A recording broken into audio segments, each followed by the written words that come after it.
טוב, שלום לנמצאים ושלום לצופים. אנחנו בזמן של סערה, מלחמה בעולם, ואנחנו מתפללים לשלומם של ישראל, לכבוד שמיים, ואנחנו הולכים לעסוק במשהו שהוא לא קשור בכלל. הולכים לעסוק בסוגיות בראשיתיות. פרשת בראשית, שהיא שייכת לשורשים וליסודות של התורה ושל המציאות, ויכולה להתנתק מכל הסובב. אז מסופר על הרב זצ"ל, שהיה מלחמת העולם הראשונה בלונדון, שהייתה מופגזת ומותקפת. הוא ישב בגינה ציבורית וכתב שם את ריש מילין. ריש מילין זה בנסתר, דברים נשגבים בנסתר, רמזים וסודות בנסתר, גבוהים מאוד ונשגבים מאוד, תוך המהומה של המלחמה. כי באמת כל הכוח להילחם בא ממקום גבוה, ממקום צלול, ממקום בהיר, של בראשית ברא אלוהים את השמיים ואת הארץ. העולם הוא של ריבונו של עולם, שהכל מאת השם ולמען השם, הכל יונק משם ובא משם כל העוז, כל התעצומות. נעסוק בעזרת השם היום בסיפור של האדם וחווה בגן עדן, בפיתוי הנחש. בכלל הסיפור הזה, כל פרשת בראשית היא פרשה, המציאות הקוראת תקופה פרי-היסטוריה. ועוד יותר, זה משהו, התורה בדרך כלל מדברת על המציאות שלנו. כן, המציאות הריאלית שלנו. של אנשים, שנלחמים, שזורים, שחורשים. יש בתורה ניסים, אבל כל הניסים נעשים בתוך מציאות שאנחנו חיים אותה גם כן. המציאות של הבריאה וגם של גן עדן, לא מציאות שלנו. מציאות שהיא הטבעית. לכן קשה לנו לצייר אותה. ובאמת הראשונים דנו בכלל האם סיפור הנחש הוא נחש כפשוטו. האם מדובר על באמת שהיה חיה שנחש יכל לדבר, היו לו רגליים יכל לדבר, וכמו שאולי נראה בסוף הפרשה שהוא קילל את הנחש, שהוא ילך על הגחון ואפר יאכל, שמדובר על החיה ששמה נחש. או יש ככה ראשונים שאמרו, כבדי, המקראות כפשוטם. ויש מהראשונים שאמרו שהנחש זה מלאך המוות, זה יצר הרע, זה כל הפנימי של הרע בתוכנו, שמדבר ומפתה את האדם. זה ויכוח ברבותינו הראשונים. כבר רב סעדיה גאון עסק בזה, בשאלה איך לקרוא את הפרשה כפשוטה או לא כפשוטה. אנחנו בכלל, מה שנוח, ללכת בדרך שהרב זצ"ל התווה, שאמר שזה לא כל כך משנה. לא כל כך משנה עם הפרשה, מה בדיוק היה, משנה מה התורה רוצה לומר לנו, מה התורה רוצה לספר לנו. ככה הרב מבאר. וזה העיקר. העיקר מה אנחנו מוציאים מזה, מה אנחנו לומדים מזה, מה הקדוש ברוך הוא רצה בעצם ללמד אותנו. ואנחנו פותחים, לאור הדבר הזה, אנחנו פותחים את הפרשה הזאת עם גן. יש באמצע של הגן שני עצים, עץ החיים ועץ הדעת. האם זו סוגיה בוטנית? איזה מבחינה בוטנית, אילו עצים היו בגן? ודאי שלא מסתבר לומר שזו רק סוגיה בוטנית. וגם רק שלא מסתבר לומר, אלא גם כשאנחנו מקשיבים למילים, עץ הדעת, אנחנו מבינים מה זה. עץ החיים, חיים ודעת. אלו ודאי דברים שהם לא דברים מעולם הצומח, אלא הם מעולם האדם, שייכים לעומקים של הקיום של האדם. יש פה סוגיה של עמוקה, סוגיה פנימית. הפרשה הזאת, הסיפור הזה הוא סיפור פנימי. ומה זה הדעת, עץ הדעת ועץ החיים? הדעת אנחנו לכאורה מבינים מה זה. הדעת זה הביקורת, השיפוט של האדם, כוח השכל של האדם. מה זה עץ החיים? חיים זה התמימות. חיים זה פגישה לא ביקורתית, לא שאני שופט את המציאות. אני פוגש את המציאות בזה שאני חלק ממנה, בזה שאני חי אותה. כי יש פה דעת ותמימות. אולי אפשר לקרוא לתמימות, בצד הגבוה של התמימות, אמונה ודעת. באמצע הגן האלוקי, באמצע המרחבים האלוקיים, יש פה שני ממדים, יש פה שתי בחינות, דעת ואמונה. עכשיו, מה עושים עם העצים האלו? העצים האלה שבאמצע הגן, עץ הדעת ועץ החיים. יש לנו איסור מפורש. לא לאכול מהם. לא לאכול מהם. אסור לאכול. כן. אז שמה נטעו אותם? רק לראות אותם. זה לפני עיוור. זה ניתן מכשול. זה ניתן מכשול לפני סתם שם.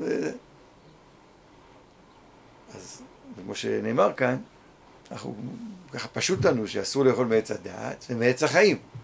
למה זה פשוט לנו? הרי אם נתבונן בפרשה, אין שום מקום איסור לאכול מעץ החיים. אין איסור כזה. האיסור הוא רק לא לאכול מעץ הדעת. אז בראשונים, חלק מהראשונים, ככה נראה מהרמב"ן, ברור שאסור לאכול מעץ החיים. הרמב"ן אומר, לא היה צריך צוות על זה, זה היה ברור. כי אדם, לפני שאדם אכל מעץ הדעת, לא היה לה אהבה אמיתית לאכול מעץ החיים. היה פשוט לו שלא נוגעים בעץ החיים. אבל למה להגיד בכלל שיש איסור? כי אחרי שהוא חטא, כתוב פן שלח ידו ואכל מעץ החיים. נראה שיש איסור לאכול מעץ החיים. מתוך הדברים. אבל הרבה יותר פשוט לומר, מבחינה פשטית, שאין איסור לאכול מעץ החיים. כל האיסור הוא רק לאכול מעץ הדעת ולא מעץ החיים. ככה יותר פשוט, בפשט. לכן יש בראשונים, וחלק מהראשונים שמפרשים פה. יותר מזה, יש בתיקוני זוהר ושערי הוראה, שהקדוש ברוך הוא ציפה שהאדם יאכל מעץ החיים. זה מה שהוא ציפה. אומר הספורנו, מה זה שני העצים? ראה נתתי לפניך את החיים ואת הטוב, את המוות ואת הרע. ובחרת בחיים, כך אומר הספורנו. כי הקדוש ברוך הוא ציפה שנבחר בחיים. אז אם כן, אנחנו כבר יותר מבינים שהחטא הוא שאדם אכל מעץ הדעת ולא אכל מעץ החיים. זה החטא. זה לא ששני העצים זה מוצגים. שני העצים זה שני אלטרנטיבות. והאדם עומדה בו בחירה. האדם במקום לאכול מעץ החיים הוא אכל מעץ הדעת. יסוד הבחירה נמצא כבר בגן. יסוד הבחירה מוצג פה כבחירה בין האמונה והדעת. שזו נקודת הבחירה. ככה יוצא לאור ההבנה הזאת. ושלפי זה יוצא קשה. שכל הדעת זה רק ניסיון. פיתוי וניסיון. אז קשה, למה עושים בר מצווה? עושים בר מצווה כי הוא הגיע לך על דעת, ואז הוא התחיל במצוות. צריך להתאבל שילד הגיע לעיר בר מצווה. דעת זה רע, עץ הדעת זה לא, זה ניסיון, זה רע. קשה מאוד להגיד דבר כזה. הדעת זה הגדלות של האדם, המעלה של האדם. איך אפשר ככה להעליב את האלה, לדבר על הדעת באופן כזה, שכל הדעת זה רק דבר שלילי, כל עץ הדעת זה רק נעשה בשביל שלא נאכל ממנו. רק בשביל שלא נאכל. רק בשביל להביא אותנו בניסיון. דברים האלה הם דברים קשים לקבל. מה שנראה לומר, מצאתי לזה מקור, שהחטא, שעץ הדעת הוא לא ניתן רק בשביל שנראה אותו ולא נאכל ממנו. הדעת ודאי היא לא שלילית, הדעת זה דבר חיובי. אלא החטא היה הקדמת עץ הדעת לעץ החיים. הקדמת הדעת לאמונה. שבאמת הסדר היה שעץ החיים נאסר. עד מתי? ועץ הדעת נאסר. עד שיוכל אדם מעץ החיים. עד שאדם מתמלא באמונה. מתמלא בקשר חי לריבונו של עולם. קשר שלו טהור, פשוט. ואחרי שאדם יאכל מעץ החיים, אז יבוא לאכול עץ הדעת. אז הדעת היא טובה, היא מתוקנת, היא דבר נפלא. החטא לא היה באכילת עץ הדעת, החטא היה בהקדמת את הדעת עץ החיים.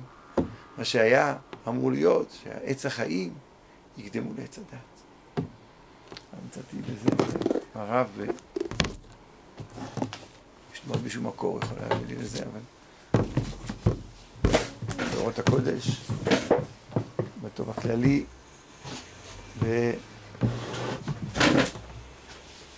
בעמוד תנ"ג, באורות הקודש גרח ב', אני לא נלמד את כל הפסקה.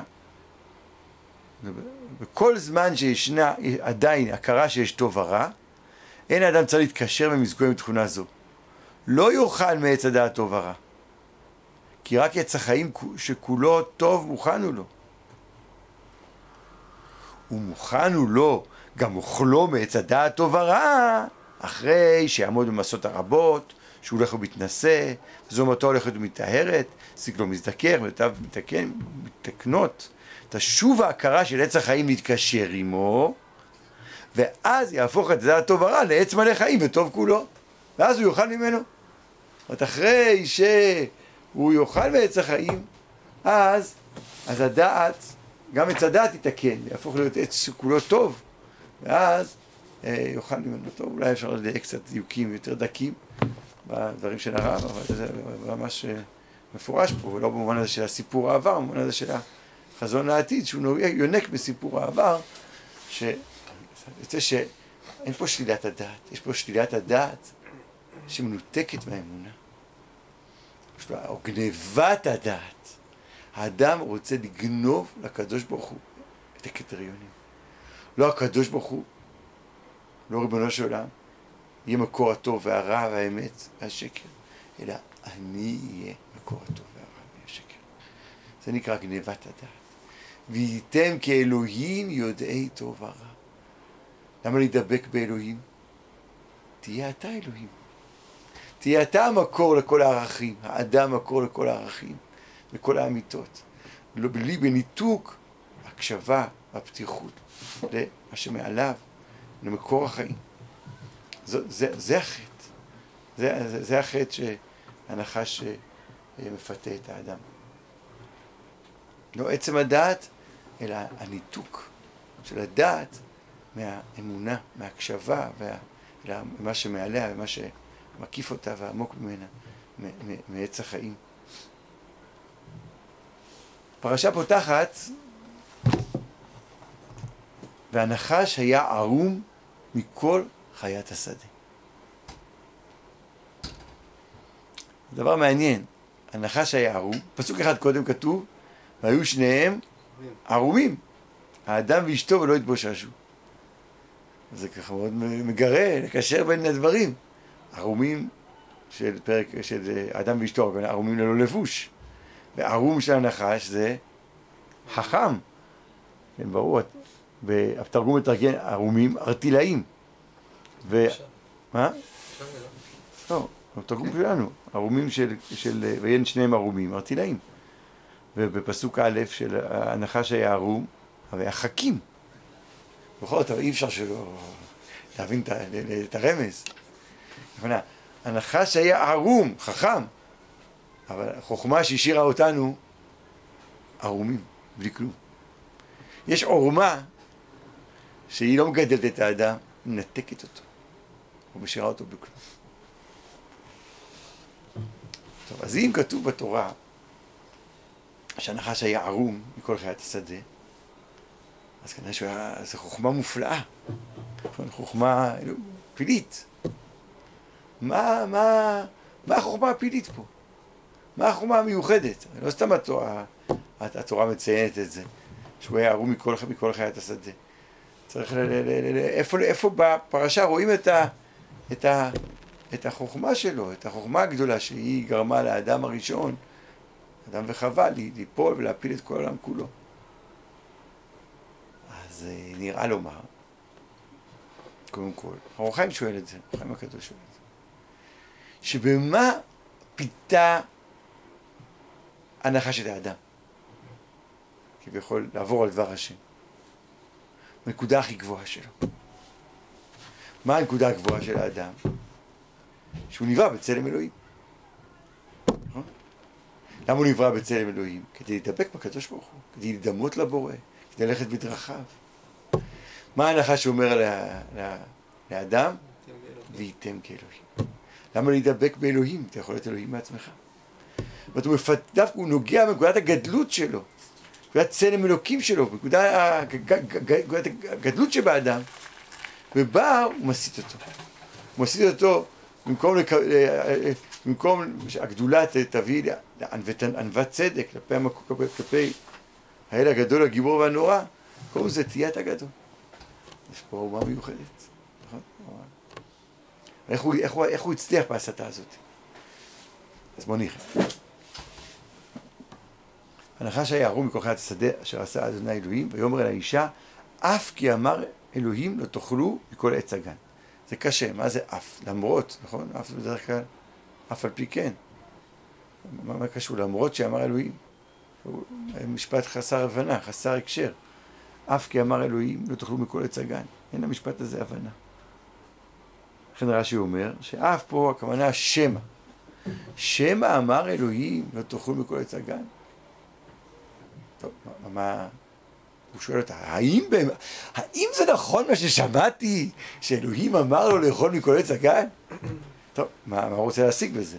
תשובה היא לא, רק מעץ הדת. אז למה אתה... זה התחלה של הסתה. כן? האם זה נכון שאסור לאכול כלום? אז מה אומרת האישה? לא. מותר לאכול. רק מעץ הדת אסור לאכול ואסור לגוע. היא הוסיפה. למה היא הוסיפה? כי לא נעים להגיד שמותר. הוא בא עם חומרה, הוא אומר, זה נכון החומרה ששמעתי שאסור לאכול? לא צריך כל מחיר. אבל עד כדי כך להקל, לא אומרת. צריכה להוסיף משהו, נכון? להוסיף משהו. בעצם יש פה משהו השאלה הזאת היא גרמה לה איזשהו אישי, שימת לב. אולי באמת הכל אסור. הנחש באמת אומר, האיסור כל כך מדויק, כל כך מצומצם, הוא מציג אותו באופן כזה, שאולי באמת הכל אסור. זה גורם לה לאסור את המותר. זה גורם לה בעצם לתפוס את האיסור האלוקי, לא כאיזו נקודה מדויקת של הבחנה והבדלה, אלא כאיזושהי גישה, שאולי החיים הם בעייתיים, שאסור אותם. וזה באמת חז"ל אומרים, זה מה שגרם לחטא. כי המדרש מספר שהוא דחף אותה. הוא אמר לה, היא לא מתה. אמרת, את לא מתה. אז אפשר גם לאכול. אז יש פה בעצם, גם לפי פירוש רש"י, יש פה איזו תחילת בקיע. או לסכסך בין האדם לבורא. להציג את הציווי של הבורא באור רחב. את האיסור באור רחב. שזה פתח לראות את האיסור באור שלילי. הרד"ק, מה הוא אומר פה הרד"ק? הוא אומר, אף כי אמר, זה לא מובן, זה אמצע שיחה. אז הוא אומר, נכון, זה לא כל השיחה הובא פה. האישה התחילה להגיד לנחש, כמה כבוד עשה הבורא, שברא אותנו בצלם אלוקים, ושם אותנו בגן עדן, ואוהב אותנו. אז אמר הנחש, באמת? הוא אוהב אתכם?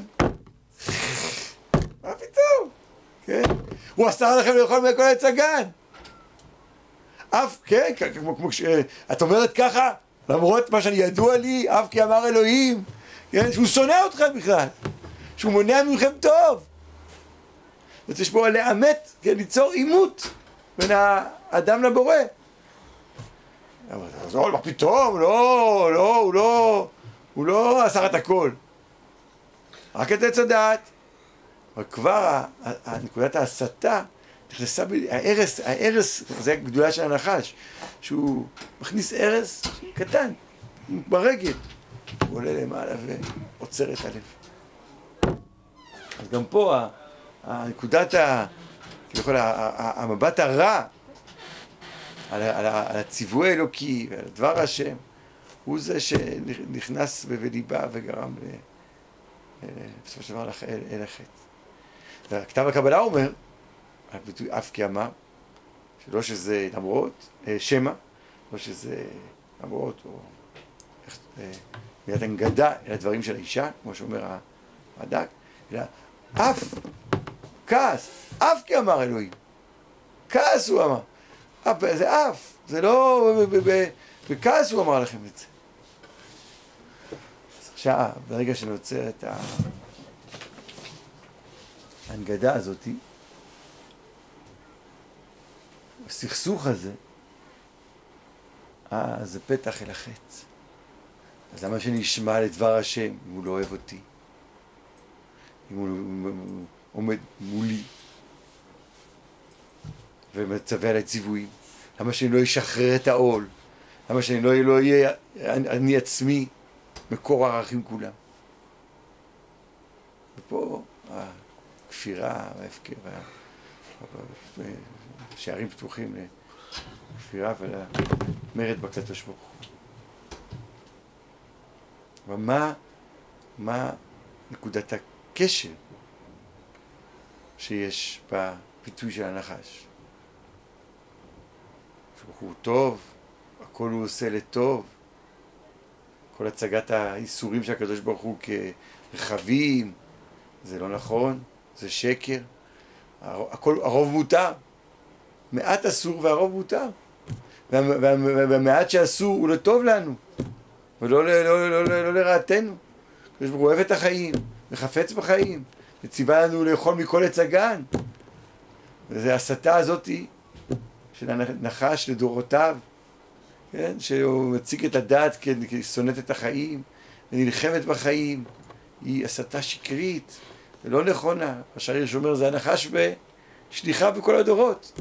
כאילו שהתורה לוחמת בחיים, ואי אפשר לחיות בחיים שלמים, עם אמונה ותורה ומצוות. זו הסתה שקרית ונוראה. ככה אומר השעיר, שזה לא רק הנחש שלה, זה האומה שלו לכל הדורות. אבל יש פה משהו הרבה יותר, שהסוגיה הזאת נובעת ממנה, משתלשלת ממנה, שהיא באה לידי ביטוי בשאלה שקדוש ברוך הוא מתגלה לאדם ושואל אותו, אייכה? אדם חושב שהוא חוטא כלפי השם, חוטא כלפי השם. אומר הקדוש ברוך הוא, הנושא זה לא אני, הנושא זה איפה אתה.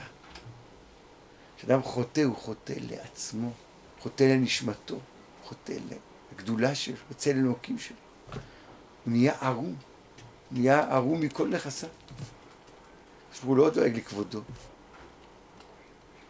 כי בשורש הדבר, השאלה היא, מה היחס לקדוש ברוך הוא? האם הקדוש ברוך הוא סמכות חיצונית שמצווה עלינו מצוות? או הקדוש ברוך הוא עומק חיינו, שורש החיים. עיקר העולם וצורת העולם ושורשו בחייו. יש ראשונים כאלה ביטויים. הוא מקור החיים. אף פעם מקור החיים לא נלחם בחיים. מקור החיים לא עומד מול החיים אף פעם. כמו שאדם לא עומד מול נשמתו. הוא גילוי של הנשמה. הנשמה, קשה לי עם הנשמה, היא חונקת אותי, הנשמה שלי חונקת אותי. אני צריך להיפרד ממנה. להיפרד מהנשמה זה לא להיות. כל החיים באים מהנשמה. ולהיפרד מהקדוש ברוך הוא נשמתה דכל עלמין. נשמת כל עולמים. כל ההצגת, כל ההצגה שלי, יש אותו, יש אותך, והוא, כן, למה אתה שומע לו? כן, תהיה אתה, אלוהים. כל ההצגה, השניות הזאת, היא עבודה זרה. היא הגשמה של הבורא, כאיזו ישות שיש לה גדר שעומדת מול המציאות. אמרנו על זה פעמים רבות, שהרב אומר שלהגיד שהקדוש ברוך הוא נמצא, זה עבודה זרה. זה אמונה, לא? להגיד שהקדוש ברוך הוא נמצא זה לא עבודה זרה, זה אמונה. לא? זה הרמב"ם אומר, הרמב"ם אומר נבוכי. להגיד שמציאותו כמציאותנו. אם הוא נמצא, אני לא נמצא. אם אני נמצא, הוא לא נמצא. הוא לא נמצא כמו שאני נמצא. גדר המציאות, זה הרמב"ם אומר, זה לא הרב. גדר המציאות לא יכול להיות גם לי וגם לא. הקליפה של העבודה זרה, שהנחש מייצג אותה, הוא שיש כביכול מציאות של השם, מציאות שלנו, ויש מציאות מול מציאות, וזה קרב הסמכויות. למי יש סמכות, למי צריך להקשיב, צריך לציית, לא צריך לציית. עצם הצגת הדברים באופן הזה זה כבר אלילות. כי יש רק מציאות אחת, מציאות הבורא. שכל המציאות שלנו היא משפעת מהמציאות שלה. ודאי שמו כן תהילתו, של אמיתת המציאות. והקשבה להשם זה חיבור אל עצמנו, אל מקור חיינו, מקור של כל העולמים. זאת תומת ההסתה. בעצם, כל ההסתה שלה, הרב אומר באורות, שכל הכפירה של הדורות האלו, שאומרת שהשם לא נמצא, בשביל להסיר את הקליפה של התפיסה חיצונית של הבורא, שיש מציאות חיצונית, מגושמת של הבורא שעומדת מולנו. והיא באה להכין את עץ החיים. וזאת הנקודה. הנקודה הפנימית של הכל, זה אדם לא אכל מעץ החיים. עץ החיים זה קשר חי לבורא, קשר של אמונה לבורא, שהיא מכירה את הבורא כמקור חיים. אם היה אוכל מעץ החיים, לא היה בכלל נחש שיכול להתקרב אליו. לא יכול לדבר על מי מקור הסמכות, האדם או הבורא, כאילו שיש פה שני דברים שעומדים מול זה, עומדים בצורה כאילו, זה מול זה. כי הקשר לבורא הוא עצם החיים. ולכן לא היה בכלל שייך את ההסתה הזאת. כל ההסתה הזאת באה כי הוא לא אכל מעץ החיים. הוא התעכב מקשר האמונה. בתוך כך, מתוך ריחוק מהאמונה, באים כל מיני קולות כאלה שהסתה, שקוראים לו מקור החיים, הוא סמכות חיצונית, אז הוא טוב או רע, אז למה הוא אוסר עליי, הוא כל כך הרבה איסורים, אז הוא שונא את החיים, אז החיים לא טובים, והנפילה, כל הדברים האלה הם נצחיים, הם לא קרו פעם, הם קורים בתוכנו כל הזמן. הרבה פעמים אדם מוריד את הכיפה, זה לא מתחיל משם, זה מתחיל מתפיסות עמוקות שמזהות את הבורא כזר, כחיצוני, מלך כמפריע, כמצמצם, ואז הכפירה המעשית היא תוצר של שלשלת כזאת. יסוד הכל הוא עזיבת עץ החיים. הוא התרחקות מהתודעה העמוקה של אלוהים חיים, כמו שאמרנו, ועשיתם בתשובה, ובסוכות שמחנו בשמחת הקשר החי לבורא יתברך, וכיפרנו על שורש כל החטאים. שורש כל החטאים, שזה הניתוק הזה בין האלוקים והחיים, והזרות, והקרירות, והשניות בקשר למקור החיים. ואז אדם אכל מעץ הדעת ונפל. אז מה יהיה? מה יהיה עם הנתק? שזה עם ישראל עמדו על הר סיני. עם ישראל עמדו על הר סיני. ומה הם עשו בהר סיני? אמרו, נעשה ונשמע. אז באו 60 ריבו, כפליים 60 ריבו. לא, 60 ריבו מלאכי השרת. ועשו להם כתרים, 2 כתרים שמו לכל יהודי. מה זה נעשה ונשמע? הכתרים האלו שחזרו. זה ברור. נשמע, בוודאי שייך לדעת. נשמע זה להבין, לא נשמע רפואי, כן, נשמע חושי. נשמע זה נבין, לדעת. מה זה נעשה? זה התמימות. חזרנו ל2 העצים. עץ הדעת, עץ החיים. ומה עשו בני ישראל? הקדימו נעשה לנשמע. הקדימו את החיים לדעת. ומה קרה? פסקה זוהמתם. ישראל שעמדו על הר סיני, פסקה זוהמתם.